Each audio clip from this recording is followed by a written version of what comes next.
మనకి నిన్న రేవంత్ రెడ్డి గారు ఒక స్టేట్మెంట్ ఇచ్చారు, గుర్తుందా? ఏమన్నారు? మరి మేము ఇక్కడ రైతులకి యూరియా ఇబ్బందిగా ఉందని చెప్పేసి మేము కేంద్ర ప్రభుత్వాన్ని కూడా సరఫరా చేయమని చెప్పేసి అడిగాము. అయితే మరి కేంద్ర ప్రభుత్వం నుంచి ఇప్పటి వరకు మరి ఎటువంటి స్పందన రాలేదని చెప్పేసి ఒక స్టేట్మెంట్ ఇచ్చారు కదా.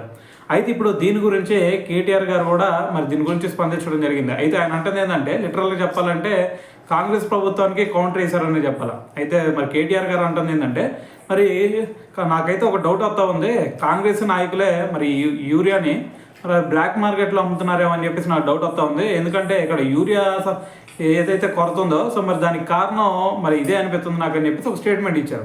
సో దాంతోపాటు ఆయన అంటుంది ఏంటంటే, మరి రాష్ట్ర ప్రభుత్వానికి పనికొచ్చే పనులు చేయడం అనేది చేత కాదు అని చెప్పి, కాంగ్రెస్ ప్రభుత్వానికి చేత కాదు అని చెప్పేసి విమర్శించడం జరిగిందనమాట. సో ఇంకో విషయం ఏమంటున్నారు అంటే, మరి సీఎం రేవంత్కు ఢిల్లీకి మాటలు మోసే దానిపై ఉన్న శ్రద్ధ యూరియా తీసుకురావడం మీద లేదు అని చెప్పేసి, దాంతోపాటు ముందస్తు ప్రణాళిక లేకుండా పాలన చేస్తూ రైతులను ఇబ్బంది పెడుతున్నారని చెప్పేసి మరి కేటీఆర్ గారు అయితే మండిపడటం జరిగిందనమాట.